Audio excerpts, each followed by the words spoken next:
He sprinted through the darkening neighborhood, his heart pounding with fear. Why was his little boy out so late? Frank had received reports about Jeremy's visits to the cemetery for months, but he hadn't paid much attention to them. However, after what his neighbor had shared with him that evening, he knew he needed to get to his son as fast as he could, or he might lose him. What he would discover would leave him shaking all over. Unfortunately, this year hadn't been the best for Frank Sallow. Now a single dad, responsible for taking care of his 7-year-old son, he was doing his best to keep things together. But it felt like everything was falling apart. From Jeremy's unexplained visits to the graveyard to Frank's personal life crumbling. He didn't know that the worst was yet to come. Frank, like any other 40-year-old dad in Kansas, was proud of his life's achievements. He had a successful plumbing business, a beautiful home, and a wonderful wife named Sarah. She had given him the greatest joy in life, their son Jeremy. Life had been wonderful for their little family until trouble came knocking. Jeremy, who had been born healthy, suddenly fell ill. Frank and Sarah rushed their little angel to the emergency room. Worried sick. They hoped it was just a bad stomachache. But the doctor's grim expression told them otherwise. He delivered the devastating news that their child had chronic kidney failure. A diagnosis that left Frank reeling. Frank struggled to process the news as he stood there, trying to hold himself together. He couldn't believe how strong Sarah was in that moment. She held her head high, arms crossed firmly above her chest, and engaged the doctor in conversation. Her resilience was a source of strength for Frank as they navigated this devastating news. The doctor explained that kidney failure in children could be challenging to detect because symptoms often manifested when the kidney's function had already deteriorated significantly. Sarah wasted no time exploring options for Jeremy's treatment and care. The doctor had already put Jeremy on a waiting list for a kidney transplant since his condition was dire. Both of the boys' kidneys were failing. Time was running out. Miraculously, a suitable donor match was found, and Jeremy underwent the life-saving surgery. Even the medical professionals were impressed by this unexpected turn of events. And slowly but surely, things started getting back to normal. 3 months passed, and Frank was at work, near the town lake, evaluating a new building for the sewage system installation. His day had been going well until his phone rang. When he saw Sarah's name on the screen, he answered with a smile, thinking she was missing him and wanted to chat. She'd been doing a lot of that lately, calling him at odd hours of the day or waking him up late at night to hold conversations. Although he initially found it strange, he'd quickly fallen in love with this new side of her. He could spend hours listening to her voice, relishing in her thoughts, and helping to solve her troubles. He had no idea what was truly happening.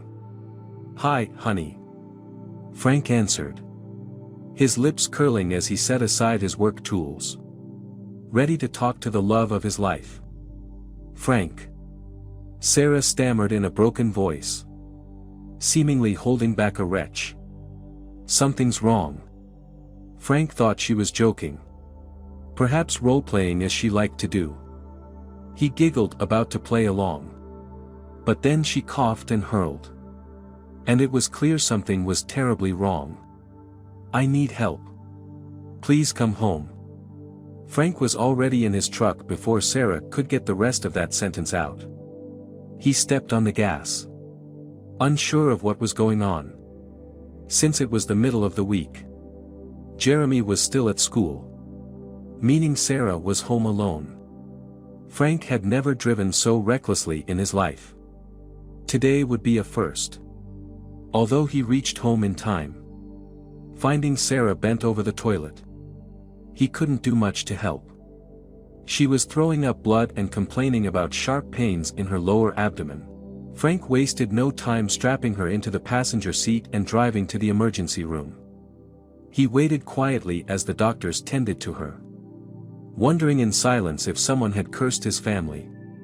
Although Frank hated to admit it, he was suspicious about why Sarah had suddenly fallen so ill. He called one of his neighbors, a wonderful elderly woman named Mrs. Letitia, to take care of Jeremy until he returned in the morning. Sarah stayed in the emergency room for hours, the doctors doing their best to stabilize her condition. The first thing she asked for when she came to was to see her family. Frank frantically drove home to pick up Jeremy. It was already dark out, the hour leaning toward midnight. But on his way to the hospital, his phone started ringing insistently. It was one of the doctors who had helped stabilize Sarah, saying she wanted to talk to Frank. She could barely get her words through as she told him how much he and Jeremy meant to her. Before the room's commotion ate her voice, she said, "One thing, I did it for him, Frank. For our boy." Sarah whispered, "You too," she added. "Don't forget how special you are to me. I love you." And then the line died. Frank would break traffic rules for the third time that day, but he wouldn't reach Sarah on time. The days that followed were dark, empty, and meaningless for him. After laying Sarah to rest at the local cemetery, he canceled all his work appointments and stayed indoors. He became a shell of his former self, drowning out his sorrow with alcohol. He still couldn't wrap his head around what had just happened. As days turned into weeks, Frank's sallow deteriorated in his house. He lost interest in the things that once made his heart flutter. And he even forgot to be a dad. For the next few months, his neighbor, the sweet elderly Mrs. Letitia, had to take over Jeremy's affairs. Frank knew the pain would never end. Was there any reason to continue living without Sarah? How could she leave him like this? He had no clue that everything was about to change. Frank had stayed locked in his house for 6 months, sitting in his room with Sarah's wedding photo in his hands. He and Jeremy were living off his savings for the majority of this time. But one evening, the 7-year-old came to him, sadness burning in his young eyes. He had a book in his hand as he gently knocked on the door. What he said next snapped Frank back to reality. "Mrs. Letitia is away for the evening, Dad. Can you help me with my math homework?" The request left Frank speechless. He stared at his son, then at the wedding photo in his hands. He stood up, catching a glimpse of himself in the bathroom mirror. He held back a cry as he realized how shabby he looked. How long had he been like this? How long had he forgotten to be a dad? "Oh, Jay," he said. "Come here." Jeremy ran to his dad, and Frank scooped him into a tight hug. He couldn't say how sorry he was for not being there for him for the last few months. He couldn't even tell how many months had passed since they'd lost Sarah. He spent that night cutting his messy hair and beard and cleaning the house. He helped Jeremy with homework, cooked lasagna and put on their favorite family movie. He hoped he'd make amends for not being there for him, even if it was a little bit too late. Mrs. Letitia, who had been helping keep order in Frank's house for the last 6 months, was delighted to see him return to form. Everyone in the neighborhood came in to say hi, lamenting how they suffered without his plumbing expertise. Things were starting to look up for Frank. Until Mrs. Letitia came to see him one fateful night. She'd tell him what her son had been doing over the last few months. "I've been taking him to Sarah's grave," Mrs. Letitia began. She explained how torn Jeremy was after losing his mom at such a young age. His grasp on death was still limited. He couldn't even believe that his mom was 6 feet under the iris and daffodil bushes at the cemetery. But with Mrs. Letitia's help, everything was becoming clearer. But this was only the first part of her confession. Over the last few days, Jeremy had been sneaking off to the cemetery by himself. Frank didn't think much of it. When Letitia relayed the information, theirs was a safe community where everyone knew everyone. He was sure his neighbors were keeping an eye out for the boy. But the second part of Mrs. Letitia's revelation left him worried. "Yeah, yesterday he came to see me," Mrs. Letitia said, worriedly. "He does that sometimes," she added quickly and with an unsteady smile. But this time, it was different. "He said he met someone at the cemetery, a friend." Mrs. Letitia explained that few people usually visited the cemetery, which is why she was worried. But that wasn't all. She had spent some time asking Jeremy about his new friend. But the boy didn't divulge much information. He only said his friend was almost his age and had been sick just like Jeremy some 7 months earlier. Jeremy loved talking to her at the cemetery whenever he visited his mom. "I followed Jeremy today," Mrs. Letitia said, her eyes wet. "I didn't see his friend." "Oh, Frank.